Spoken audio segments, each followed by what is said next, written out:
അസ്സലാമു അലൈക്കും വറഹ്മത്തുള്ളാഹി.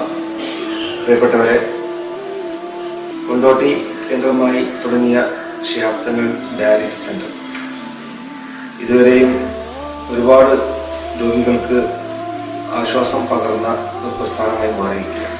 ഇതുവരെയും 37,000-ലധികം രോഗികൾക്ക് സമാശ്വാസം നൽകിയിട്ടുണ്ട്.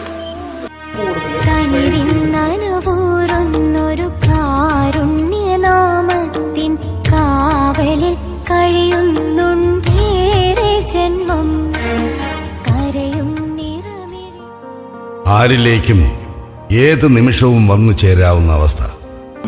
എല്ലാ നരകയാതനകളും ഉള്ളിൽ ഒതുക്കി കഴിയുന്ന നമുക്ക് ചുറ്റുമുള്ള ജീവിതങ്ങൾ. അവരിൽ നിന്ന് മുഖം തിരിക്കാൻ കഴിയുമോ നമുക്ക്? കിഡ്നി രോഗികളുടെ എണ്ണത്തിലെ ക്രമാതീതമായ വർധന ആശങ്കാജനകമായി. രോഗം തീർത്ത ദുരിതത്തിൻ്റെ സങ്കീർണത. കിടപ്പാടം വിറ്റെങ്കിലും ജീവിതത്തിലേക്ക് തിരിച്ചു വരാൻ ശ്രമിച്ചിട്ടും പരാജയപ്പെട്ടവർ. രോഗത്തിൻ്റെ അവശതകൾക്കിടയിൽ കുടുംബത്തിൻ്റെ പട്ടിണിയോർത്ത് മുഖമമർത്തി സങ്കടപ്പെടുന്നവർ. ആരോഗ്യവും സ്വത്തും ഒന്നുപോലെ നഷ്ടപ്പെട്ട് സഹജീവികളുടെ കാരുണ്യത്തിനായി കൈനീട്ടാൻ വിധിക്കപ്പെട്ടവർ.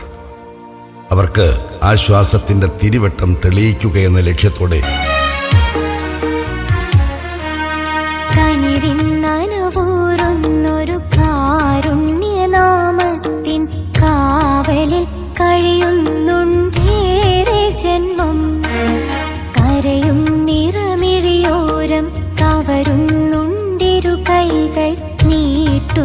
ദേവർക്കും സ്നേഹധർമ്മം.